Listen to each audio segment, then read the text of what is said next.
Student आज हम पढ़ने जा रहे हैं लाइट चैप्टर, जो कि फर्स्ट चैप्टर है आपके सिलेबस का।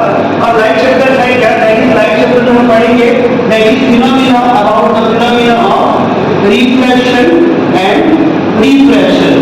तो फर्स्ट ऑफ ऑल हमें ये पढ़ना है, हमें लिख दिए यहाँ पे that is reflection and refraction. तो सबसे पहले हमें ये देखना है कि फिनोमेना ऑफ रिफ्लेक्शन और रिफ्रैक्शन होता क्या है।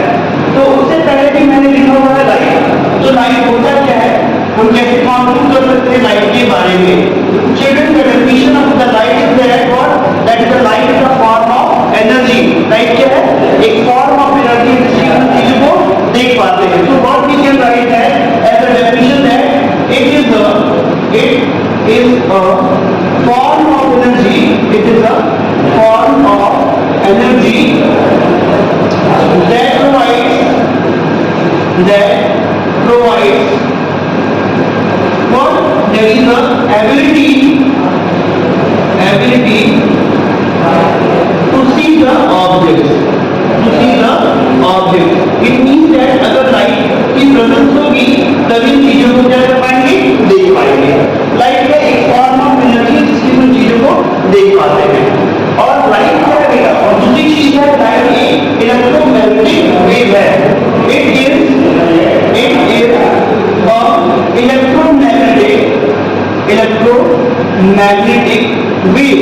इलेक्ट्रोमैग्नेटिक वेव ही एक ऐसा वेव जिसे किसी मीडियम की जरूरत नहीं होती है। ठीक है, तो लाइट रे को किसी भी मीडियम में ट्रेवल करने के लिए किसी भी मीडियम की जरूरत नहीं होती। लाइट वैक्यूम में भी ट्रेवल करता है, एयर में भी ट्रेवल करता है, वाटर में भी ट्रेवल करता है और सॉलिड मटेरियल में भी ट्रेवल करता है। अब बात आती है कि लाइट की स्पीड क्या होती है। तो we can say that the speed of light किस स्पीड से चलता है चिल्ड्रन? लाइट जो है वो 3 × 10⁻8 मीटर पर सेकेंड की स्पीड से क्या करता है? या तो वैक्यूम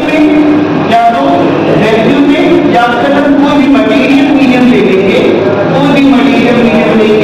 तो हर एक मीडियम में कोई भी मीडियम हो जाएगा तो लाइट क्या होगा, चाहे कोई भी मीडियम हो, सॉलिड हो, लिक्विड हो, गैस मीडियम होगा, स्पीड ऑफ लाइट होगी सेम होगी, स्पीड ऑफ लाइट कभी भी चेंज नहीं होने वाली है। अब बात हम करते हैं कि सर यहाँ पर हमने लिखा है that what we mean by the reflection and refraction. तो first of all we have to discuss about that what we mean by the phenomena of reflection and refraction. तो उससे पहले हमें ये जानना होगा कि रिफ्लेक्शन और रिफ्लेक्शन किस सरफेस से होता है। तो first of all we will discuss about that what we mean by the spherical mirror. Spherical mirror क्या होता है? तो children first of all in order to discuss about the phenomena of what that is a spherical mirror, we have to discuss what we mean by the mirror. Mirror means any optical media which is polished from one side. कोई भी कैसा optical media जो कि एक side से polish हो। Usually जब शीशे में हम देखते हैं, मिरर में देखते हैं, वो क्या होता है बेटा? एक साइड से पॉलिश होता है, वो क्या है? That is the plane mirror, a type of mirror which is plane with the plane mirror. देखिए अगर हम एक स्फीयर बना लें, एक स्फीयर में 3 डायमेंशनल ज्योमेट्री ऐसे ड्रॉ करें और उससे हम क्या करें, कट करें, तो आपने मैथ में टर्म पढ़ा था दैट इज आर्क पढ़ा। तो आप देखोगे तो एक आर्क शेप की आपको ज्योमेट्री मिलेगी लाइक दिस। ओके चिल्ड्रन, तो हमें कैसी ज्योमेट्री मिलेगी? This geometry said to be what? That is this geometry which is taken from a part of the sphere, it is said to be a spherical mirror. So what do you mean by the spherical mirror? Spherical mirror क्या है बेटा? एक सबसे पहली बात अगर हम इसको मिरर की बात कर रहे हैं तो स्फेरिकल मिरर क्या है? एक ऐसा स्फेरिकल मिरर क्या है? अ type of mirror which is a part of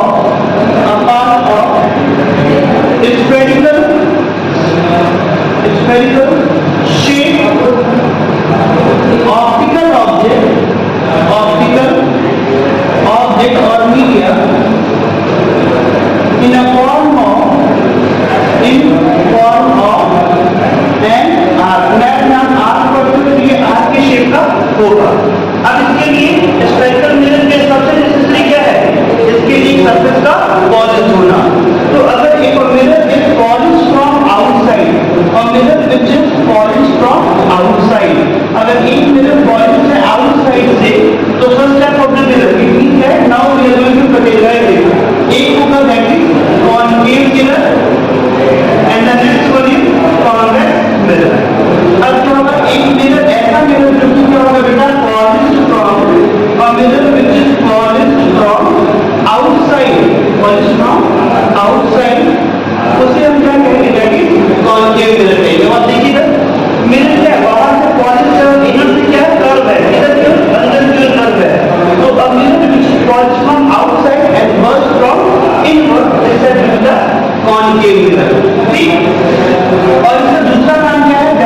So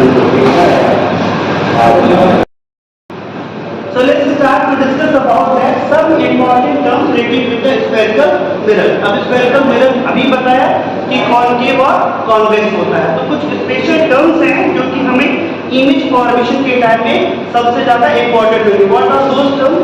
late us draw इधर अ कॉनकेव मिरर और कॉन्वेक्स मिरर. तो मान लीजिए कि सर हमने क्या किया, a mirror which is polished from outside. हमने spherical mirror लिया and which is polished from outside, and such type of the mirror is said to be what? A mirror which is polished from outside.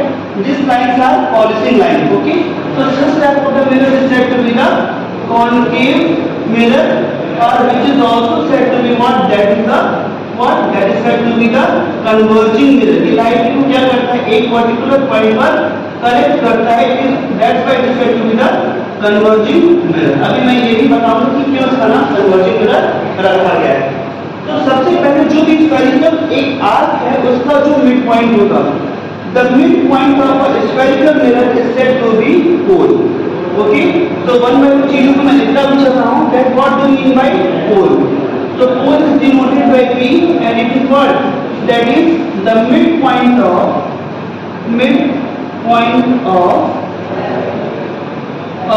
a spherical mirror. जो भी spherical mirror हम लेंगे उसका जो mid point होगा that is termed as what? That is said to be the pole. आप mirror देख लो, mirror का जो मिड पॉइंट होगा that is said to be the pole. Okay, now mirror क्या है, एक स्फीयर का पार्ट है. अगर आप कंज्यूम करोगे कुछ इस तरीके से तो मिरर किसी बड़े एक स्फीयर का पार्ट है. तो स्फीयर होगा तो स्फीयर का क्या होगा, सेंटर ऑफ कर्वेचर होगा. So the center of curvature of the sphere, the center, okay, whose mirror is a part is said to be the center of curvature. इसी पॉइंट को क्या बोलेंगे, that is center of curvature. Curvature कौन सा है, ये curve है, ये मिरर क्या है, कर्वेचर है, उसका सेंटर क्या है, ये that is centre of curvature. और ये सेंटर किसका है, स्फीयर का है. तो अगर हम सेंटर ऑफ कर्वेचर की बात करेंगे that is centre of curvature. तो centre of curvature can be denoted by alphabet C and it is what? That is the center of sphere of which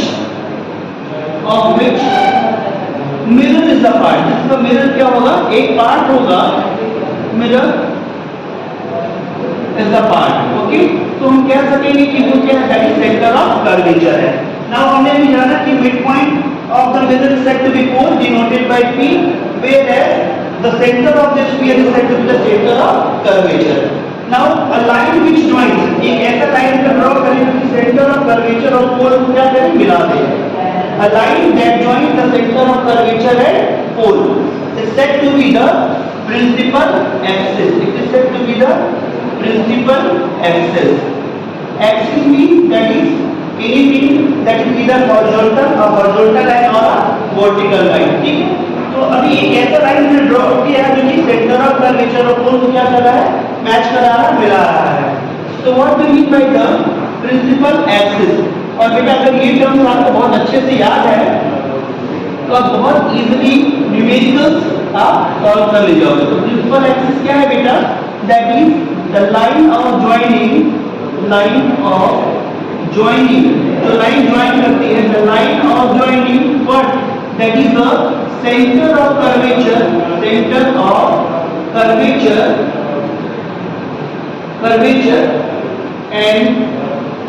and pole of a mirror. The line which joins the center of curvature and pole is said to be the principal axis. अब बात करते हैं एक point जो इन दोनों के बीच की distance है, सेंटर ऑफ कर्वेचर और पोल के बीच की जो डिस्टेंस है, एक्चुअली वो क्या है, दैट इज द रेडियस है स्फीयर का. तो that is said to be the radius of curvature. Okay, so radius of curvature क्या है, अगर आपसे बात की जाए कि सर रेडियस ऑफ कर्वेचर आप कैसे डिफाइन करोगे, radius of curvature. So radius of curvature can be defined as what? That is given by a term that is r, and it is what? That is the distance between, that is radius of curvature is distance between what? That is the center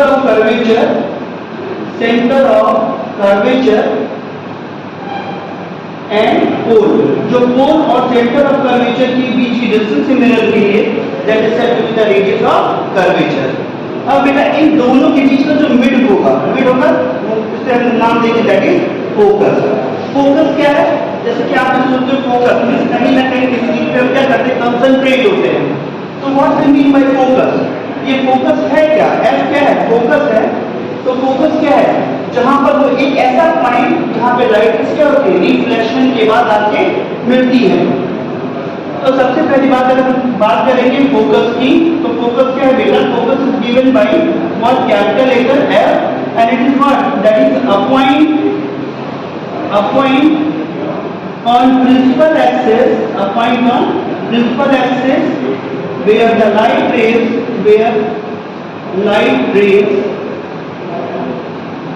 meet after reflection. Mean जब light रे reflect हो जाती है, किसी surface से लड़ जाती है, तो लड़ने के बाद जिस पॉइंट पर कलेक्ट होती है that is said to be the focus. ठीक, अब फोकस और पोल के बीच की डिस्टेंस, अगर मैंने कहा कि सर फोकस और पोल के बीच की डिस्टेंस ले लेंगे that is said to be the focal length. तो एक टर्म और आ जाएगा जिसे हम कहेंगे that is focal length. Focal length क्या है? We can define the focal length is what with a small letter, that is small f, and it is what at the distance between the focus and pole, that is distance between focus and pole। बेटा आपको सबसे ज्यादा याद रखना होगा कि आपके examination में सबसे ज्यादा जो चीज पूछी जाती है कि what is the basic difference between, till class 10 तक भी आपसे ये पूछा जाएगा कि सबसे बड़ा जो डिफरेंस है फोकस और फोकल लेंथ के बीच में क्या होता है। बोर्ड एग्जामिनेशन में भी पूछा जाता है कि फोकस और फोकल लेंथ के बीच में क्या डिफरेंस है, बेसिक डिफरेंस क्या है। तो आप बताओ कि फोकस क्या है? एक ऐसा पॉइंट है जहां पे लाइट क्या होती है, लाइट अगर हम ड्रॉ करें ऐसे इंफिनिटी के बहुत दूर से आ रही है लाइट और लड़ने के बाद रिफ्लेक्शन के बाद जिस पॉइंट से पास करेगी, ये लाइट रे है, incoming light rays and this is reflected light rays. जहां भी लाइट रेज आई और लड़ने के बाद जिस पॉइंट से पास करेगी said to be what, that point is said to be the focus. लेकिन फोकस से और पोल के बीच की डिस्टेंस की बात करेंगे तो इसी को हम बोलते हैं that is the focal length. So these were the basic terms which will require for the image formation by the concave and convex mirror। आप देख रहे होंगे कि concave mirror में लाइट किसी पॉइंट पे आके मिल रही है और जहां लाइट मिलती है जो भी मिरर ये शो करता है कि लाइट को इकट्ठा करता है उसे कन्वर्जिंग मिरर कहते हैं। तभी हम concave mirror को कन्वर्जिंग मिरर भी कहते हैं। Is it clear?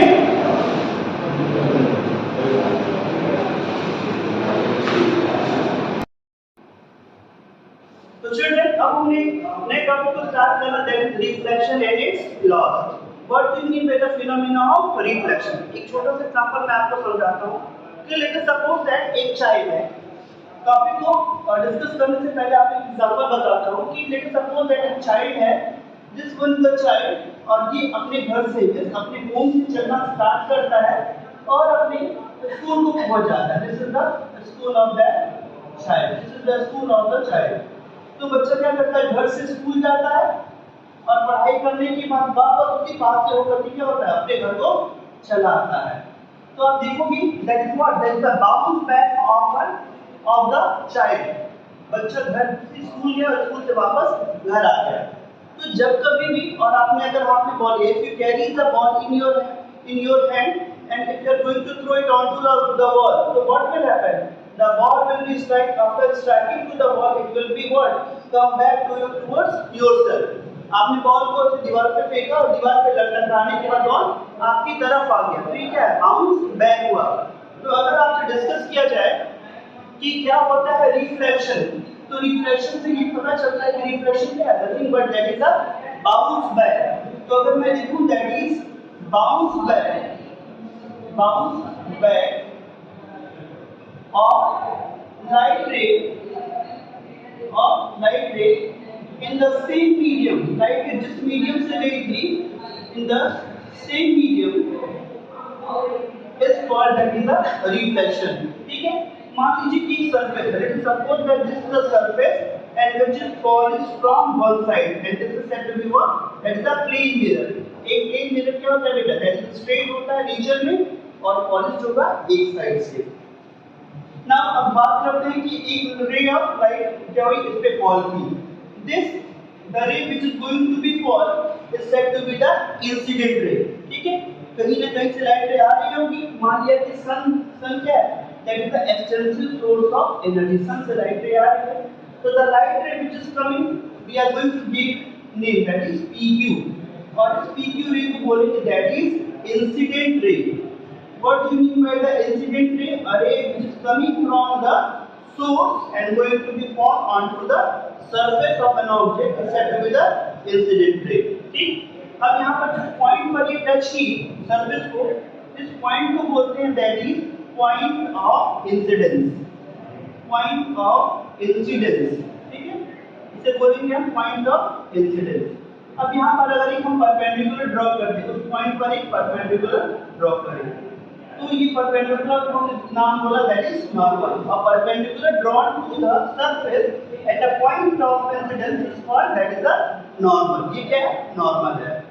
अब इंसिडेंट रे और नॉर्मल के बीच में जो डिफरेंस मिल रहा है, इंसिडेंट रे क्या है, एक रे है, और नॉर्मल भी क्या बेटा, एक रे है। और आपने मैथ्स में पढ़ा है how you all have defined angle, that is what, that is the distance between two rays। आपने पढ़ा ना मैथ्स में कि if we are having the two rays whose initial points are same, let's suppose that this O is the initial point, if we going to draw a ray that is OA, and if we draw again that is OB, here the two light rays are OA and OB, so whatever be the distance between OA and OB in a form of angle is said to be what, that is said to be the angle। am I right? तो incident ray और normal के बीच में जो angle बना है that is said to be the angle of incidence. Okay, अभी आपने कहा कि सर रिफ्लेक्शन में क्या होता है कि लाइट जिधर से आई थी उसी मीडियम में वापस चली जाएगी। मान लीजिए कि ये मीडियम कैसा था, एयर था। अब एयर था तो लाइट जिस मीडियम में आई थी मीडियम में वापस चली गई। तो the light ray which is obtaining after the striking to the ground that ray is said to be the reflected ray. ठीक है, इसे हम बोलेंगे दैट इज द रिफ्लेक्टेड रे। अगर आप देखोगे तो रिफ्लेक्टेड रे जिधर से आई थी उसी सेम मीडियम में चली गई। तो अब रिफ्लेक्टेड रे और नॉर्मल के बीच में बनने वाले एंगल को बोलते हैं that is the angle of reflection. तो दो चीजें मुझे पता चली जो कि मैं आपको बता रहा हूं, वो चीजें हैं क्या, that is what we mean by the angle of incidence, angle of incidence और incident angle, angle of incidence. इसे डिफाइन करके क्या होगा बेटा, that is angle between what, incident ray and normal drawn. ठीक है, नॉर्मल और इंसिडेंट रे के बीच में जो एंगल बना है that is said to be the angle of incidence and it is denoted by that is small letter.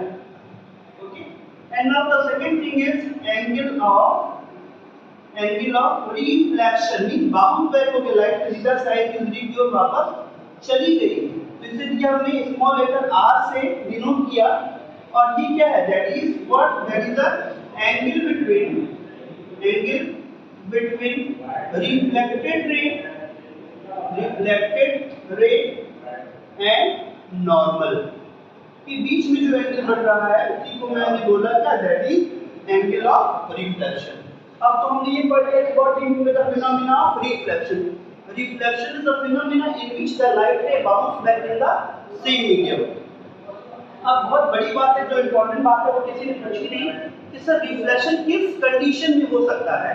हो सकता है ना, आप देखते हो कि ये जो व्हाइट बोर्ड है वो भी ग्लो कर रहा है, आप शूज पॉलिश करते हो वो भी ग्लो करता है। Why it is shining after polishing. Shoe को पॉलिश करने के बाद ये क्यों ग्लो करता है, क्यों आपकी कार है वो वॉश करने के बाद ये क्यों चमकती है, क्यों आपका फेस की जब आप फेस वॉश करें तो वो क्यों ग्लो करता है, भाई because the surface becomes homogeneous. जब सरफेस स्मूथ होगा तभी आपको फिनोमेना क्या मिलेगी, रिफ्लेक्शन की फिनोमेना मिलेगी। अगर आपने कहा कि सरफेस स्मूथ है, it means that for obtaining reflection, हमें रिफ्लेक्शन कब मिलेगा, for obtaining reflection surface must be जो सरफेस हम चूज कर रहे हैं, the surface must be smooth और होमोजीनियस, एक जैसा होना चाहिए, होमोजीनियस इन नेचर होना चाहिए। हमारा सरफेस अगर स्मूथ होगा, पॉलिश होगा एक साइड से, तो लाइट रे बाउंस बैक होगी। जैसे अभी आप टाइल्स देख रहे हो, तो टाइल्स पे लाइट रे ट्यूबलाइट से पड़ रही है और बाउंस बैक हो रही है, दैट्स व्हाई आपको टाइल्स भी चमकता हुआ नजर आ रहा है। तो लाइट रे का बाउंस बैक होना है क्या, that's the phenomena of reflection. अब हम पढ़ते हैं कि लॉज ऑफ रिफ्लेक्शन क्या होता है। बेसिकली दो ही लॉज होते हैं रिफ्लेक्शन के, तो चलिए उनके बारे में डिस्कस करते हैं कि what do mean by the laws of reflection. So let's start. Children, hopefully आपको चीजें समझ में आ रही होंगी।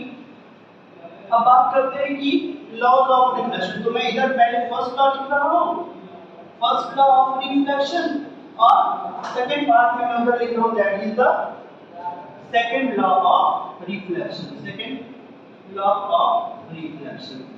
तो क्या होता है, चलिए वन बाय वन डिस्कस करते हैं। बेटा देखने से पता चल रहा है सरफेस कैसा है, स्मूथ और शाइनी है, प्लेन सरफेस है, कर्व भी होगा तो भी, ठीक है। अब आप कभी कभी ये देखते हो कि जो आप स्पेक्स लगाते हो वो तो लेंस है, वो भी ग्लो करता है, इसमें कभी कभी वो भी फिनोमेना ऑफ रिफ्लेक्शन को कॉज करता है। तो सबसे पहली बात फिनोमेना ऑफ रिफ्लेक्शन आप देख रहे होगे कि दैट इज लाइट रे बाउंस बैक तभी होगी जब angle of incidence, that is normal और इंसिडेंट रे के बीच बना हुआ एंगल रिफ्लेक्टेड रे और नॉर्मल के बीच में बने हुए एंगल की क्या हो जाए, इक्वल हो जाए। It means that the first law of the reflection is that what, that is the angle of incidence, angle of incidence, angle of incidence क्या है बेटा, that is the angle between the normal and incident ray, angle of incidence, that is angle I must be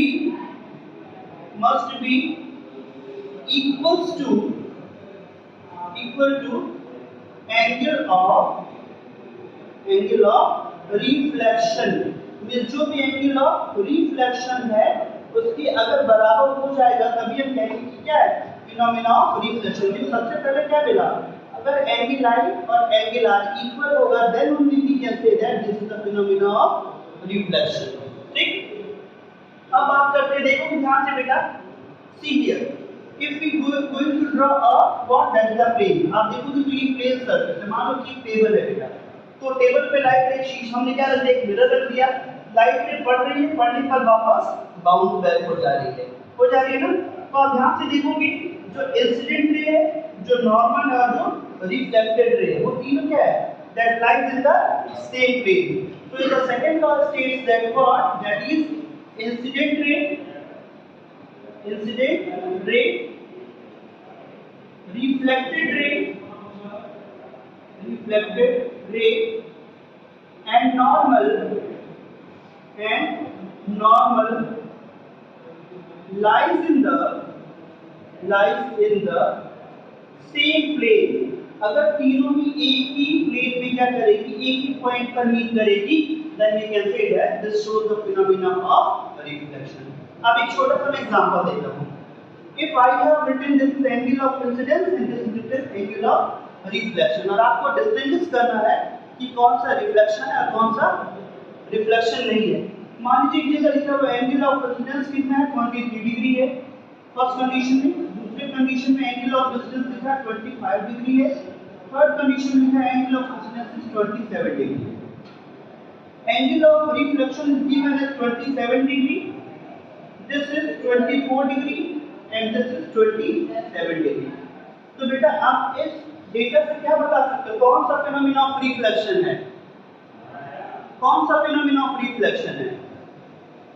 हमने अभी पढ़ा है first law, that is angle of incidence must be equal to the angle of reflection. तो हमें एक ही condition दिख रहा है, and 27 degree and 27 degree both are equal, means I and R both are equal, so we can say that the third condition shows that the phenomena of reflection, where these two are not showing the phenomena of reflection। it means that अगर हमें reflection चाहिए तो incidence angle और reflect और what, that is the reflection angle, both should be same होना चाहिए। दोनों अगर इक्वल होगा तभी हमें फिनोमेना ऑफ रिफ्लेक्शन मिल पाएगा। अब बात करते हैं रिफ्रैक्शन क्या होता है। ठीक है। तो रिफ्लेक्शन क्या होता है? That is the deviation of the light रे। जैसे मैंने बताया कि एक बच्चा घर से चला और स्कूल पहुंचा, स्कूल से वापस घर आ गया, that is reflection, bounce back का घर। लेकिन जैसे मान लो कि एक बच्चा, जैसे मैं ही हूं, मैं घर से स्कूल आया और स्कूल से घर जाने के लिए मैं यहां से सिटी मॉल चला गया, so what is that? It means that I got deviated, मैं कहीं ना कहीं अपने रास्ते से भटक गया। और जब कभी भी कोई लाइट रे अपने पाथ से डेविएट हो जाती है, that is said to be the phenomena of refraction, और उसमें एंगल ऑफ इंसिडेंस और एंगल ऑफ रिफ्लेक्शन इक्वल नहीं होता है। तो ये हम अपने नेक्स्ट लेक्चर में पढ़ेंगे। Thank you so much.